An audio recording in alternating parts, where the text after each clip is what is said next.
Hello, everyone. It's 12 o'clock. I think we should start. Welcome to the noon meeting. My name is Edina Sinanovic. I'm the head of the Health Economics Division. And today we have invited Dr. Geetesh Solanki and his colleagues from the Medical Research Council. And they will discuss the National Health Insurance Bill. And the title of the presentation is National Health Insurance Bill, an overview of submissions to the Portfolio Committee on Health. I will leave it to Geetesh to introduce his colleagues, as well as to give a brief introduction into the presentation and what he's aiming to achieve with this. And I think around 20 to 30 minutes for presentation, and then after that, we'll open the floor for comments, questions, discussion. Geetesh, over to you. Thanks, Adina. So I'm going to start off by just confirm that everything is visible. Is the presentation visible? Okay. Yes, we can see it. So the work that I'm going to present, although I'm presenting, it's collective. So I'd just like to spend a bit, just introduce everybody who was involved in this project. So besides myself is Jude Cannell. Unfortunately, she's doesn't have access to the Wi-Fi at the moment. Stephanie Wild is on the call. Stephanie's from the master's student enrolled for a master's program in the law faculty this year. Has done a lot of the work in terms of capturing the data and coding and everything. So big thanks to Stephanie. And then Vishal Richlal is a senior director at the Clinton Health Access Initiative. Vishal is the brains behind the project. I mean, he's been historically of the work around, especially the earlier versions of it. And it's his idea to almost start a process of documenting and writing up, analyzing some of the submissions as they kind of unfold. So Vishal is on board, and I will invite them to kind of respond to the questions as we go through the presentation. So the background to the presentation is that the NHI bill was introduced to Parliament in August 2019. And the Portfolio Committee has the mandate essentially to obtain input on the bill, review the bill based on the input, and then to present the amended bill to the National Assembly. And what we're talking about is kind of the input that has been received. So there's been an unprecedented level of interest in the bill. Been over 100,000 submissions. The Portfolio Committee went through a series of public hearings across the country. It invited written submissions and was in the process of taking direct presentations from interested individuals. So almost 130 individuals, organizations requested to make oral representations. The hearings commenced on the 18th of May last year, and it ended yesterday. I understand it was the last presentation. And in total, there were 117 presentations spread over 20 years. So the next step following on this is obviously the committee now reviewing the input and to make presentation to Parliament. What happens next in terms of the bill. So the purpose of this presentation and the work that we're doing more broadly is to provide an overview of the submissions that have been made to the Portfolio Committee. I don't think everybody has the time to listen in. A lot of them have been public and open to the public, but I don't think they have the time. So what we decided, it is Vishal's idea, is to say, let's try and bring and collate the submissions that have been made and summarize them and open them, and then analyze it with a view to saying, if these are the submissions, what are the concerns, what are the proposals that are making, then what are the options? The analysis would be what are the options open to the Portfolio Committee dealing with the concerns that have been raised. And it's very much a work in progress. I mean, the problem is that the information is still coming in. And in the ideal world, one would wait for all the information to come in, capture it properly, make sure it's captured properly, analyze properly, sends it out in a broader consumption. The issue here is that we almost want this debate to be had while the portfolio committee is having it. So there's almost a kind of imperative to get things out as quickly as possible. And that just with that kind of perspective that people get this presentation. I mean, it's not by any chance means complete piece of work. A lot of data that we haven't captured, and a lot of the data that we have captured still needs to be kind of looked through carefully, verified, analyzed carefully, and presented. So it is very much a work in progress, and I hope you can accept it as that. The perspective of the analysis that we've taken, I mean, this work is to provide an overview of issues that have been raised and the options for the portfolio committee in dealing with them, and then put that out for public debate as opposed to kind of lobbying for a particular position, because obviously in the submissions that have been made to the portfolio committee, people have come with very definite, people are lobbying for different positions. We've tried to kind of almost take an academic view and say these are the range of concerns that people are raising. How can the portfolio committee deal with those concerns that have been raised, and what kind of happens next? So ours is very much an academic kind of exercise rather than a particular lobbying exercise. So the structure of the presentation I'm going to take you through is, I'm just going to quickly summarize the data that we've used and the approach we've used in terms of capturing and analyzing the data, and then go into the content of the submission. So give you a quick overview of who was invited or who is presented up to the point that we analyzed it. Give you a very high level overview of concerns and concerns by stakeholder group. And as I said, it's a work in progress. We haven't been able to look through all of the concerns. Touch on in this presentation is kind of two key areas that we've picked up so far and written already some stuff around it. I've had some stuff published. So I'm going to pick on two, kind of basically pick up on two big themes that have come out of submissions. So one is the support for the national health insurance, with the support for universal healthcare. And as you'll see in the presentation, there's quite a big area in one, I think an interesting area to look at. And then the second big area that is emerging, obviously this has almost been turbocharged by all the issues that have been going around in the Department of Health and the Minister of Health recently related to COVID stuff. So there's been lots of concerns that are raised around the governance issues, and that's another kind of theme that we will pick up in this presentation. Unfortunately, we haven't had the opportunity to go through the rest, and it's, as I said, a work in progress. And then I'll finish off with some concluding remarks as to what happens next. I'll invite Vishal and the others on the team to kind of fill in on the pieces that I might have missed along the way. So in terms of the data, I mean, it's quite simple. There's an NGO called the Parliamentary Monitoring Group, which essentially records lots of the goings on in Parliament. They have a website on which they're recording all of the minutes, the documents, the sound recording, and everything else related to the portfolio committee hearing. I've got the reference at the end of this presentation, so if anybody wants to go and look, everything is there. So essentially, that's been our data source, and everything that we're presenting is based on information at this particular website. So, as I said, it's a work in progress. The presentations to the portfolio committee only ended yesterday. What we're doing here today for this presentation, we had to have a cut-off in terms of how much we could analyze, reasonably clean in terms of the data. So what I'm going to present here is based on 75 respondents over the period from 18th May, which was day one of the committee hearings, to the 8th of December 2021, which was day 21 of the hearings.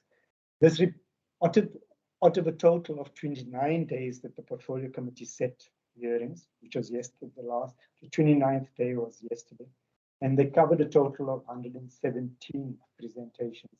So we've got 75 out of 117 17, and it's not by any means complete. Again, so the point I'm kind of emphasizing again is that the data is incomplete. We haven't fully verified everything that's presented. And the analysis is incomplete. But we do believe that, as I said, for purposes of trying to get information out as soon as possible, so that we can have that public debate while the committee is deliberating on what it does next, I think it's important that one gets things out. So yes, it's not complete, but it's an attempt. We're trying to find a fine balance between getting things out there and making sure that what we get out there is reasonable in terms of what we present. So the approach that we used was, the first thing was to kind of come up with a data capture framework. And what we did was, on this database that we created, or we captured the first part of the information that Stefan is capturing is who's capturing the data. And we've set up, it's not complete, but a doer, checker, reviewer system, so that somebody captures the data, somebody reviews it, or somebody checks it, and then there's a review of the information that goes on. We then capturing the next portion is kind of the respondent information, and basically who presented on what day, the kind of information related to it. What we have done in terms of the respondents is categorize them into a number of groups, and the groups that we've used, again, and it's open to debate as to whether this is the right set of groups, but having looked at the range that were presented up to them, we thought this is reasonable. So we've categorized the respondents in terms of academic institutions, business institutions, community organizations, councils, the statutory councils that are there, like the South African Human Rights Commission and others. The private funders, and these are essentially your medical schemes, your private providers, your hospital groups, your medical groups, your GP networks, etc. The pharmacy or pathology groups, a lot of pharmaceutical companies have presented. Providers state, and at the moment there's only one state provider that, up to in our database anyway, there's one state provider, that was NHLS. And then there's been a lot of presentations from societies and associations. So it's the SAMAs of the world, physiotherapists, and everybody else, the pharmacy associations, and so on. So there's been lots of, at least up to the point that we had captured the information, there was a lot of representations from them. Then the third area was kind of the concerns and the proposals, and we themed it in this various ways one can theme it. I mean, we have looked at some other work people have done, and they've essentially captured all the concerns very strictly according to the way the bill has been written out. So they take each section of the bill and capture basically each section and say, okay, what are the concerns raised around it? We thought it would be more interesting and to kind of look at it from a kind of a broader perspective, the way we've captured the information and the concerns. So the main themes are the support for NHI, and we looked at support for NHI, support for UHC. And we also looked at to what extent organizations were lobbying. So I'll give you an example. So we support fully the NHI, and we provide these, we are happy to or want to provide these services to the NHI. And we saw that there's kind of some conflict of interest in that, and we tried to capture that. The second area of concern was around the governance and at the scope of the bill, constitutional legal rights issues, Minister of Health issues, board, the structure and election or appointment of board members, and powers of the fund, gap between primary health care and the CUPs, and then the capacity issues. Then in terms of finance and coverage was the next big theme, and we looked at finance, the coverage, who gets covered, what benefits are provided, how will the management of benefits be, or the utilization of the benefits be managed, pricing and reimbursement, and then the public financing reforms that need to occur in order to implement the bill. The next area or theme we looked at was the rollout and timeframe. So we looked at the rollout timeframe and the approach, the role of the medical schemes, the NHI pilots. Operational matters, we looked at the data and information systems, registration and accreditation, appeals process, procurement, health technology assessments. And technical and other, we looked at things like definitions that were in around the gender, language, and editing kind of recommendations.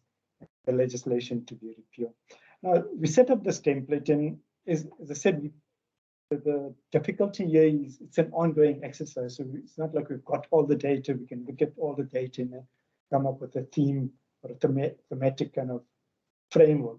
What we've had to do is amend and add to the themes as we're going along. So as we've now progressed, the one new theme that's emerged and that we want to go back and capture is the whole issue of how the portfolio committee members are actually questioning and responding to the concern, because it's become quite interesting as to how the political divides in the committee are dictating the responses and the kinds of questions that they're asking them.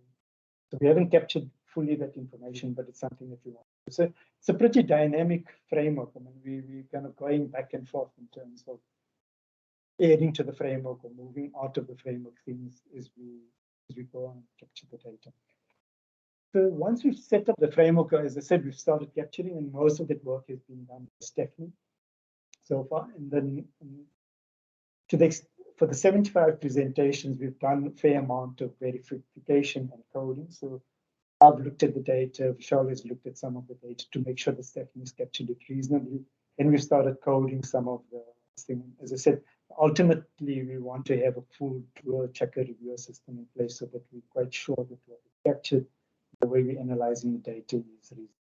And then the steps, and again, and then the last step is to analyze and present, write up and present. And as I said again, we're doing this kind of almost iteratively. So we've already published papers on this. We're doing this presentation. We've had another paper presentation. We're about to submit some work. And it's kind of, trying to find a balance between getting things out there and making sure that we're getting out.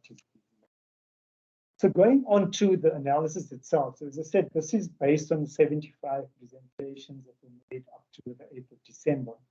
You can see that the large majority of the 75 up to that time was societies and associations, and then academics, business, councils, community, providers, private funder, and provider state made up the rest, and the percentages are much lower.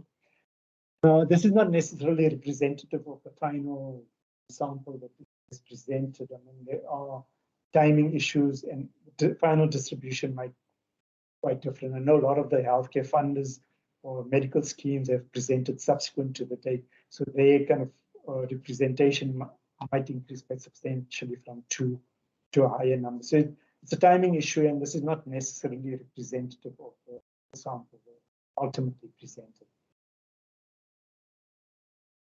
So the ultimate kind of idea with the analysis is to almost record where people are concerned and which sectors have what concern. So I'm not going to go through the details of this, because as I said, this data is very incomplete, other than to touch on the first two areas, the support for NHI and governance concern, because we've written quite a bit around it.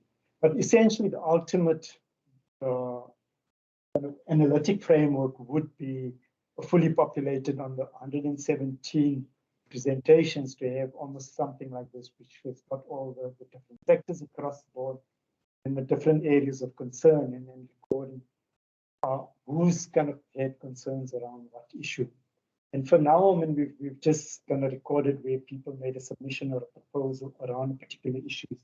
We didn't record at this level right now as to whether they were for or against. I mean, we just basically recorded who kind of mentioned what in their representation in terms of the different areas that were there. So as I said, I'm not going to cover kind of all of it, and we haven't analyzed a lot of it. The pieces that I'm going to cover in this presentation is basically the support for NHI. Look at that a bit more detail. And then the second issue was around the government concerns around the governance issues. So starting off with the support for the bill. The bill sets out a range of policy interventions and reforms to progress towards UHI, because that's the ultimate goal of NHI. There's very clearly from the presentations that were made, there are very varying perceptions amongst respondents and the likelihood of those interventions succeeding in progressing South Africa to UHC. And based on their perception, the likelihood of that success, the support varies. So there are those that support the bill. There are those that conditionally support the bill. It's quite unclear based on their representations, whether they actually support the bill or not. And we put those together. And then there are those that oppose the bill.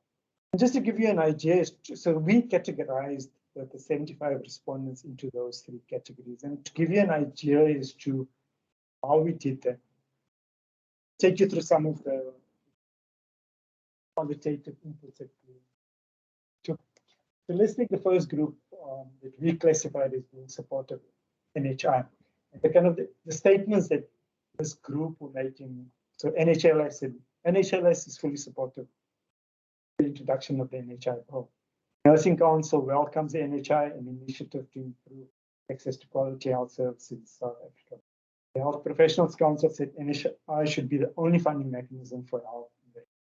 The Educational Psychology Association said we strongly believe that NHI and UHC presents a golden opportunity to create equitable and easily accessible mental health care for South Africans. So essentially, if people made statements like this, we group them as being people who are supporting NHI. Now, as I said, this is a subjective thing. Steph did it, I did it, Vishal did it, look at it, and we kind of reached a consensus as to who we categorize as being supportive, who we were opposed. But basically, these were the kind of sentences we saw in the submissions and we categorized them as being supportive of NHI. The second group was the group that opposed NHI. So the Clegg Foundation said, considering blah, blah, blah, we submit that the proposed NHI bill does not provide the answers to achieve universal. The Oticon said, our belief is that having one funder can cripple the health industry of the country and create barriers to access, the very barriers that the NHI is attempting to breach. Therefore, propose that there be a multiple funder system. The Free Market Foundation said only one developing economy, Cuba, has ever built an equivalent to NHI. It is a monopoly single-payer system. So why is the NHI being pursued? If you know Cuba's total health spend equals 13% of GDP. Why are warnings by Treasury and the Davis Tax Committee on the lack of accountability of NHI being made? So if there were statements like these, we basically categorize these people opposed to the NHI. And then the third group was the conditional support. Yeah. And most of the respondents declared support for UHC or the aims of the NHI, but many either fudged from the support for NHI or conditional in the support for NHI. So, for instance, PHF said we support the concept of UHC. It is necessary to emphasize that NHI is not UHC. NHI is just one of the mechanisms for achieving the objectives of UHC. Gaelicha and Klipfontein Health Forum said in principle, we support the NHI that seeks to achieve UHC. However, success is dependent on a strong public healthcare system. The challenges experienced by the public to be addressed and fixed. Failing this, we'll be setting up NHI to fail. Counseling Psychology South Africa said, while our association supports the principles of we have concerns on several aspects. So this was kind of the kind of statements on which we then categorize people as being unclear or conditional in the support for NHI. So we then categorized all the respondents in this, and we taking 75 respondents, we then split the thing in terms of two issues, right? The first one was kind of looking at what was the support for universal healthcare per se, and the second was the support for NHI. And I'm not going to go through across all of the sectors, but essentially, if one looks at the end, one takes the entire sample. You can see for the support for UHC was pretty widespread. I mean, it's almost unanimous. 90% of the respondents said we support unconditionally UHC. 9% yes, conditional, unclear in terms of the support, and then 1% were against UHC. One goes to the support for NHI. The number changes quite dramatically. So only 28% were unconditionally in support of NHI. 44% were conditional or unclear. 28% were actually against the NHI. So, I mean, and this is the statement that one kind of makes, and it's open to debate, and we can have a discussion around it. But based on this finding, on the basis of 75 respondents, it's not all the respondents. And there is a bias. I mean, so one would expect that the people who requested to make representations to the portfolio committee who had concerns. The chances are it was people who had negative concerns, let's put it that way, real concerns against the NHI, that were more likely to make representations than people who were supportive. But notwithstanding that, I mean, essentially what the results, based on analysis we did, kind of suggest that there is widespread support for UHC, but there's serious doubts as to whether NHI will deliver UHC. And as I said, I mean, that's a kind of comment that we're making, and it's open to debate. Yeah? So that covers then the support for NHI versus UHC. The second big area that we picked up from the analysis we've done so far is around the role of the Minister of Health. So the bill has 123 clauses in the bill that refer to the Minister of Health. And the Minister of Health is essentially responsible for the governance and stewardship of the fund, clause 31.1. And the NHI is to account to the Minister for the performance of its functions and the exercise of its power. And that's basically what the bill says. So what are the concerns? I mean, basically, or broadly, there were a lot of people that felt that the bill vests too much power on the Minister of Health. The South African Human Rights Council said the proposed governance structure concentrates power on the minister, lacks separation between the political and operational spheres, weakens the role of the board, and does not adequately ensure its independence. The HF said the bill gives the minister the power to potentially veto every significant decision that the board can make. This means that the board cannot be held accountable for its decision. This is contrary to well-established principles of corporate governance.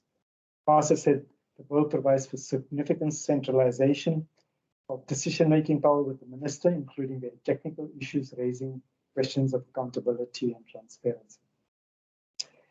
So what did people then propose? I mean, and there were broadly three categories of proposals.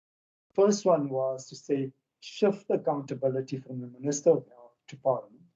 The second is accept that the board and the fund has to account and report to the Minister of Health, but call for amendments to limit the manner and extent to which the minister can exercise the power. So the fundamental here is that we're not shifting the power, we're retaining the accountability to the minister, but devolve more powers to the board. And then the third area of proposals were around the board, the appointment and removal process, the board and related kind of officers and so on to be reviewed. So again, just to give you some idea of the comments that came around the shifting the accountability to Parliament. So University of Stellenbosch said proposed that the fund reports to Parliament and the minister's powers are reduced. The Al Institute said the Parliament is a constitutional site for public involvement, consequently must play a bigger role in China. So how does the portfolio committee then respond to these calls that have been made by a significant number of respondents that says, listen, bypass the minister and make the board accountable to Parliament? The issue lies around the way the bill is established. So Section 9 of the bill establishes the fund as an autonomous public entity as contained in Schedule 3A of the Public Finance Management Act. And by law, Schedule 3A public entities are accountable to the relevant executive authority, which in the case of the fund is the Minister of Health. South Africa has three kind of powers, so separation of powers. Parliament, the legislative, there's the executive, the ministers, related, and then you have the judiciary. Schedule 3A, in the way the fund is set up, has to, I mean, in the Constitution and by law, and Vishal can talk to this, is that it has to report to the minister. So you can't then divert accountability directly to Parliament. If one wants to do that, I mean, you almost have to set up a new kind of entity entirely, or you've got to go and change the constitution, and that effectively would mean going back to the drawing board approach. And that would be quite difficult for the portfolio committee to do. I mean, it can be done, but it's going to be poses quite significant challenges. So shifting accountability to Parliament directly is going to pose quite significant difficulty for the portfolio committee on top. The second one is delegate greater powers to the board. So FASA said duty of governance and stewardship of the fund should be assigned to the board, where relevant to the CEO. The HF said the board of the fund must be autonomous and independent. board must run the fund, not the minister. The active citizens movement said the board must be accountable to both Parliament and the executive. So those set of kind of recommendations, what then the portfolio committee do, and our sense is, and again, Vishal can speak more to it, was that the potential for the portfolio committee to amend the bill to devolve more power to the fund is greater and more feasible, as these could be made by relatively minor wording changes to the bill. At a high level, it would make sense. This has been suggested by the Human Rights Council that direct accountability to the Minister of Health be retained on issues related to public formulation, so political governance, that amendments be considered for clauses related to operation and administration.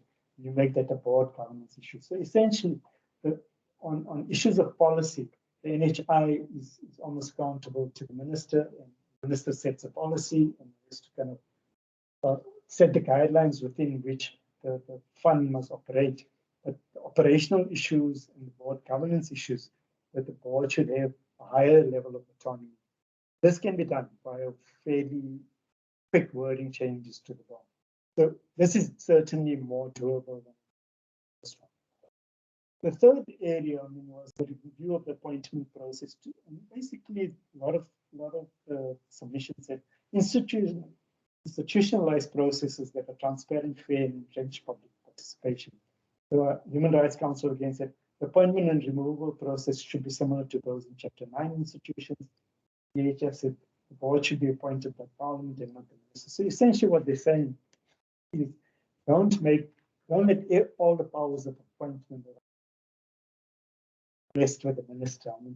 Set up a more institutionalized and public process so that there's more accountability and broader. Again, our reading of legislation, and Vishal again speak to it, that this would be relatively easy for the committee to do via wording changes. So it's again something that might be feasible for the committee to do. So the time is kind of running short, so I'm going to kind of finish up with concluding remarks. So NHI bill is one of the largest reforms proposed since 1994.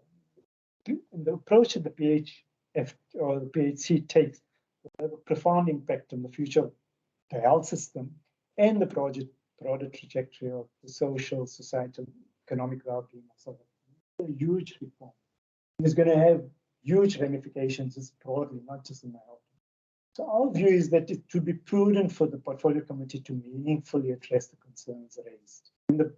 We've written this in the tutorial. The portfolio committee has three broad options. And you can basically say, listen, these are all the concerns raised, but we're quite happy with the bill as it is. We'll make some minor cosmetic changes and we're going to get it through. The second one would be to say, listen, we're very concerned with the concerns raised. Basically send the bill back to rewriting. And the in-between option is where we say, well, listen, there are real concerns. Let's see if we can really make substantive changes to the bill. And our view is that they should make the substantive change. And it would ensure public support for the bill, even if this means a further delay in passing the bill. Delaying the passing of the bill now does not necessarily have to translate into delays into forming and strengthening the public health or the health system. Our view is that NHI is almost kind of paralyzed everything else that is going on in the health. And there's a lot of things that can be done in parallel to the NHI process. It's almost like we're waiting for NHI to provide a silver bullet and not doing anything else. And there are a lot of other reforms that can take place in parallel while we work further to kind of define the bill to make it kind of the thing that we are really looking for. There's the medical schemes amendment, or recommendations from the health market inquiry, the scope of practice of the different statutory councils. All of these reforms are not dependent on passing of the bill. The portfolio committee on health could play a very positive role over and above kind of dealing with the NHI bill. It could play a role, and it's played a passive role as we understand it up to now, actively encouraging the implementation of all of the other bills, as well as the ongoing strengthening of the healthcare system, creating an enabling environment for the implementation of the NHI.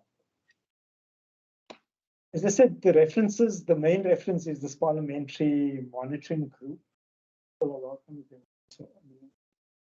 Google this or see it. I mean, everything that we've picked up is on that particular website. We have published, as I said, some stuff. We've done a tutorial which looked at the options for in terms of responding more broadly. We've had a paper published on a similar paper that went into the Daily Maverick, which is essentially a copy of what we had done. And then we've just had a paper accepted on the governance issues that I've kind of spoken about in the role of the minister and kind of our thinking around how to dealt with. That, Tina, covers my presentation. I'm happy to take questions, and Vishal, Steph as well, if there are any questions that they might want to, or change things that I've missed out on. Great. Thanks very much, Geetesh, for a detailed presentation. Unfortunately, the internet connection was a bit unstable, so we could hear you, but with some difficulties. Luckily, your slides were very detailed and comprehensive, so we could also read off the slides. So again, thanks very much. I'll open the floor for questions, comments, and also just to say there are more than 60 attendees here. You can see 60 people have joined the call, which is wonderful. So it just shows how this topic is relevant. So Dai, good to hear you, and it's wonderful to know that you attended the meeting. Dai, please go ahead. You're first in line. Hi, thanks, Adina, and thanks, Geetesh, and your colleagues for this presentation. Yeah, Geetesh, you know, for me, the key issue is because I think that, you know, it's been clear for a very, very, very long time that there's massive opposition to NHI and the way in which it was formulated. So for me, the main question is, what is UHC? And everyone has different definitions. They have, you know, it's also been clear for a very long time that everyone on their auntie says, yes, we support universal health coverage. It's interesting to see that actually it's not 100% who say they support UHC, although I can imagine that the Free Market Foundation wouldn't support UHC. But, you know, this is one of the fundamental issues that we've got, is that people say we support UHC, we don't like the NHI proposals, we've got 10,000 concerns about them, a lot of which are completely justified, particularly within the governance context that we have in South Africa at the moment. But what alternatives are they offering? And you know, I'm not sure if you're going to look at whether people, those who made submissions, were actually making any positive suggestions about alternative ways forward. But the thing that I'd like to ask is around, given your understanding of UHC, your conclusion is that actually they should start implementing the Medical Schemes Amendment Bill, the health market inquiry reforms, etc., etc. Do you really believe that those reforms are going to take us closer to a universal health system? Or are they actually going to create obstacles that are going to be very difficult to overcome in the process to move towards UHC? I'll leave it there. Thank you, Dai. Geetesh, Vishal, colleagues, would anybody like to reply? Adina, can I give Vishal the first kind of take at responding, because I've done a lot of the talking. It would be great because Vishal is a lot more insight to a lot of things. Of course. Vishal, good to hear from you too. Hi, Adina, and hi, Dai. It's been a very long time. Thanks, Geetesh, for throwing me under the bus. Di, I think you're quite right. You know, if you look at the way the inputs have been made, there's a lot of uncertainty as to what people in their mind think they should be doing. First thing. Second thing is that when it comes to alternatives and proposals, the strange thing about the way in which the inputs have been made is very few of the inputs have been constructive inputs around specific clauses and elements of the bill. So if you say that I don't like clause 3.1 and I think it should be written in this way, very few organizations have come through with those type of comments. When you look at those that did come through, you also see a specific bias in the interest as to why they want it to be done. And I guess what we're trying to show here is more to highlight more the what is the potential reason why people are commenting or opposing in a certain way, as opposed to giving a defined view from ourselves to what should happen. It's a little bit of a delicate balance. I think we took a view that we won't put our own positions up front, but to give people a sense of why people are making noise about certain things, and are there real issues that need to be dealt with within the bill. On the issue of what reforms would be necessary, I think the what we were saying is not limited to only the medical schemes or the health market inquiries. Just basically say that, you know, when we looked at the process around the white paper post 2015, people were saying, okay, let's wait for the white paper to come out and then we'll do something. Then the market inquiry was started, and it's like, no, we won't implement anything until we see what the recommendations are. When the bill came out, it's like, okay, we'll wait now until the bill is passed before we do. It's that policy stagnation, regulatory oversight, reforms that need to be made that are stuck. Personally, I think that there needs to be a lot more emphasis on service delivery improvement and reconfiguration than the financing side specifically. But again, these are not comments that have come out specifically from the bill or the input to the portfolio committee.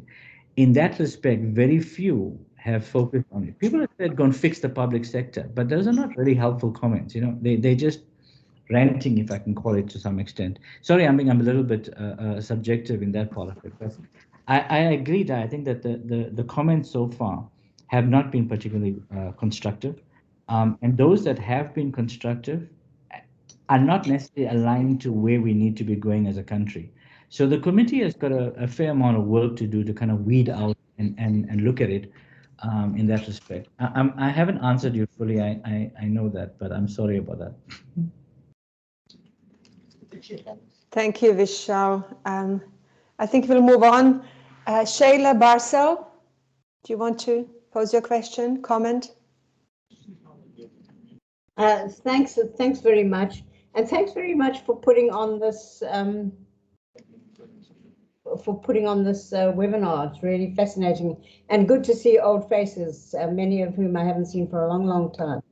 I'm pretty much covered by a lot of the question and answer that Di gave and then Vishal responded. But the one curiosity that I have is, where have you placed the trade union input? I would assume that maybe it goes under community organizations, but I think they aren't really community organizations and they have a vested interest because of representing personnel. So I would be curious to see what it is that they are submitting and how it might differ from some of the more general comments. Thank you. Thank you. Thank you, Sheila. Thanks, Sheila. I mean, Steph can confirm, but so Sheila, this is not a complete list of presentations, and as I understand that there were no unions that had presented in this time period that we had demarcated for the analysis. So the unions might have presented after, but I'll ask Steph to just confirm. Steph? I do know that COSATU did an input, I think about 10 days ago. Yeah, no, so remember, we're only looking at up to 8th of December. Okay. So Sorry. as I said, we haven't finished this. The idea was, I mean, I've gone said it over in the presentation, is that we've tried to get things out, at least whatever it was there. So I mean, we're going to try and catch up with the rest and complete the data set. Thanks, Geets. Sure. Perfect, thanks. Krish, your turn. Thanks very much, Edina, and thanks, colleagues. And like Sheila, really glad to connect with some of the colleagues I haven't seen for a while. Just a quick comment. Thanks, Geets. Really very useful bringing this together, because many of us had not had time to sit through all of this, and it's just a nice, succinct way of bringing it together.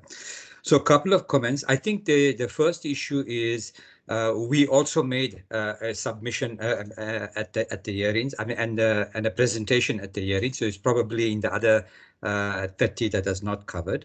But I think the point that you make, Geets, about the bias is an important one, because if you take Vishal's comments about the specific clause by clause alternatives, etc., that would probably be in the written submissions and not in the PowerPoint presentations. So now I shudder to suggest that if you have to look at 100,000 submissions, what would this look like? So you are looking at a very small sample of the total submissions, and that's an important factor to just bear in mind.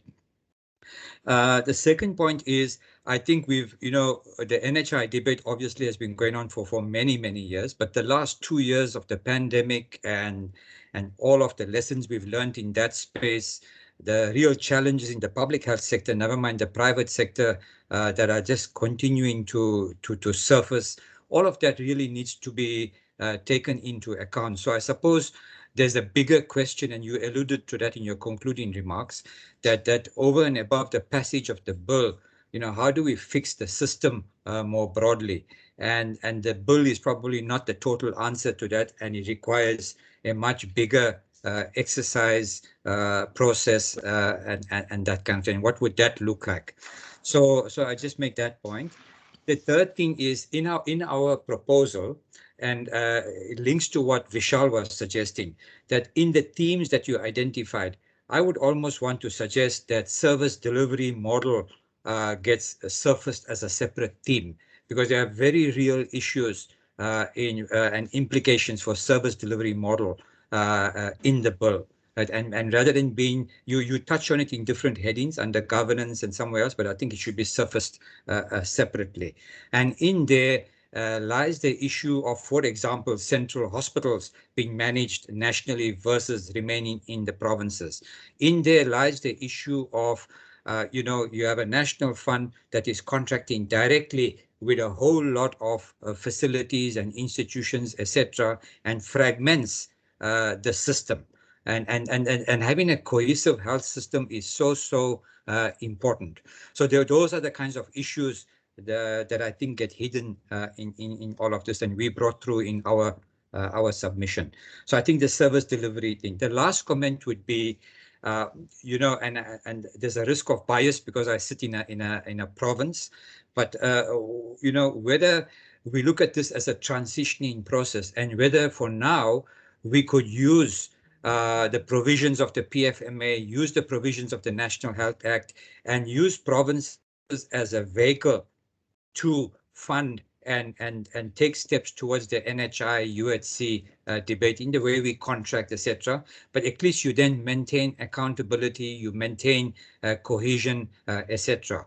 And that could be seen as a step on a journey towards what is envisaged in the NHI, as opposed to hoping to change a whole lot of legislation, which would include the PFMA, National Health Act, and a whole lot of other things. And it's probably the scope of change required is something that we need to be mindful of.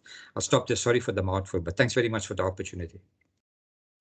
Krish, thank you very much, and nice to see you after a long time. Thanks for your constructive insights. Much appreciated. So let's see, Harsha, if you would like to pose your question, comment. Hi, yes, thanks. And good afternoon, everyone. And thanks, Geetesh, to your team and yourself for a really lovely, interesting presentation and perspectives. I think it's really nice to see the summary of all the different submissions that were made. And yeah, I think I had a few related comments. One was, obviously, this is a very small sample of all the submissions that were really made. And it, as a background, it might be also interesting to look at which submissions were included and also which ones were excluded. And then I think you also you concluded a very important point when you said that it's critical that we ensure broader public support for the bill. And I think the table you presented in terms of support for UHC versus support for NHI was, yeah, quite a stark contrast. I think almost 90% versus 28% who overtly submitted this, supported this bill in its current form. I was just wondering, you had three categories when you were looking at this, and I think it was yes, no, and yes with conditional support and unclear. And just a suggestion, I thought maybe these two categories could be separated because yes, with conditional support is actually more in favor of the bill as opposed to unclear. And if that percentage is higher, it might indicate maybe a higher support or maybe a 50-50, be closer to a 50-50 split in terms of more overt support compared to less support. Yeah, there was just one suggestion.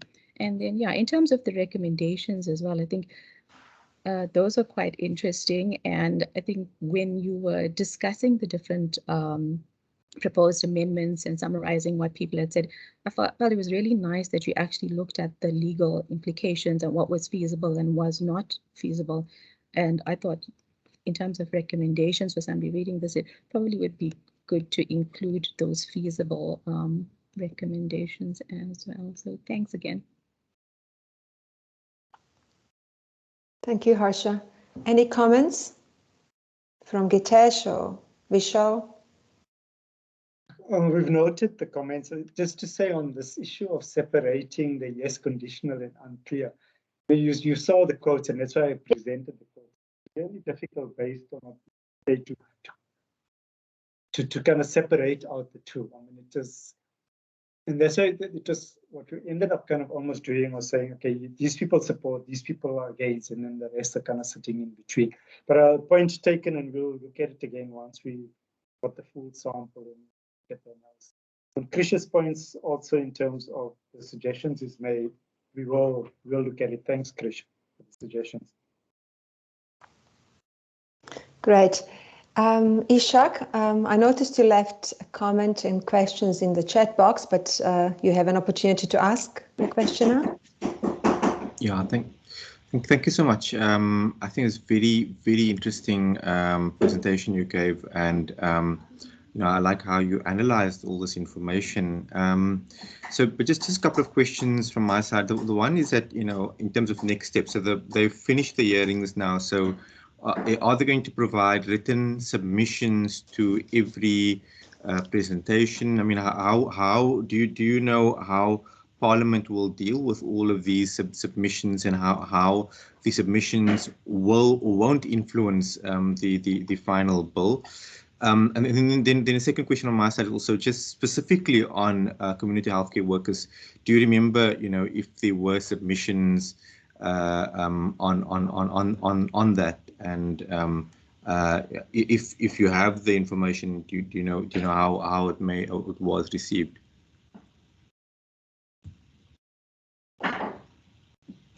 Thanks, Ishak. Geetesh or Vishal?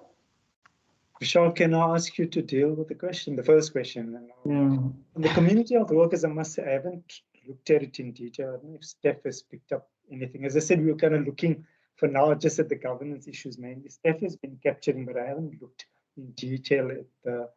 But there were, I know PHM has made representations, and I know community health workers will definitely come up in their submission.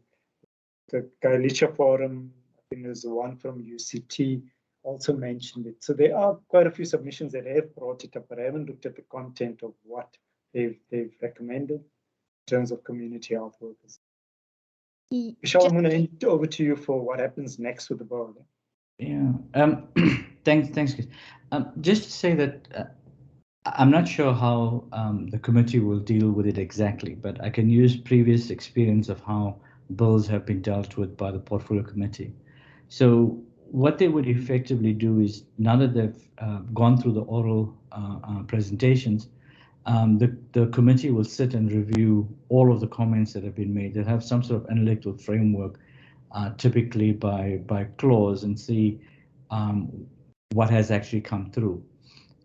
They then will sit and look at the bill clause by clause, line by line, effectively, and look at how relevant and what the issues are on certain components are. And together with the parliamentary legal advisors, they will review each one of those clauses as they go through the bill. That's typically a closed process, not necessarily a closed process in terms of participation, but in terms of deliberation, it is the committee themselves will go through that process. In non-COVID times, the Department of Health would be able to sit in, people can sit in as observers, but it's a process that they will go through.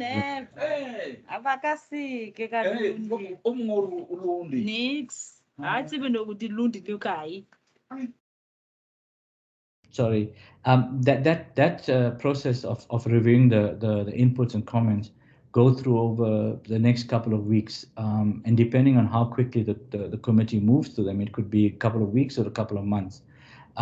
According to the chairperson in his inputs to the committee yesterday, when he concluded the session, he indicated that they were looking at trying to move as quickly as possible. But how quickly, I'm not sure. But the process is that they'll have to deal with all of the comments, indicate why they are in support of certain things and those that they don't agree with, but they will collate them as a grouping to say, all of these comments relating to governance, for example, we don't agree as a committee. So then they'll look at what they actually will want to do. And any changes that get made will then be reviewed. The committee will then propose a alternative, not an alternative bill, but a revised bill if they make any changes, which they will vote on as a committee. And then if they reach consensus or not necessarily consensus, but a majority view, they will then table that back to the National Assembly for voting. I'm sorry that my response was broken up in between, but I apologize for that, but I hope you understand what I've kind of said. Thank you. It was very clear. Adina, can I make one quick point? And I apologize for interrupting. Dai, I've been trying to type on the chat, and it's to try and listen to what people are saying. I think you made a very good point. In the conclusions, and this is something that we must look at very carefully. When we make recommendations, we need to reflect it on whether those recommendations will make a fundamental impact or change in what's happening. And not just an arbitrary comment around certain areas. So I think that's a fair point, and we'll definitely revise that as we take it forward. Thanks for that. Thanks, Vishal, and thanks also for replying to Dai's comment and question. So, colleagues, I think this is it. It's perfect timing, and I'll just give an opportunity to perhaps last question or comment before we say goodbye. No? Okay. Well, in that case, I'd like to thank Geetesh, Vishal, and colleagues for a really, really insightful presentation.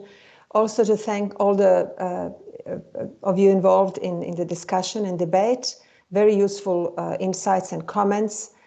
And lastly, just to mention, which I forgot to mention at the start of the presentation, Geetesh Solanki also is an honorary research associate in the Health Economics Unit at UCT. So thanks everyone, and have a nice afternoon. Goodbye. Bye, everyone.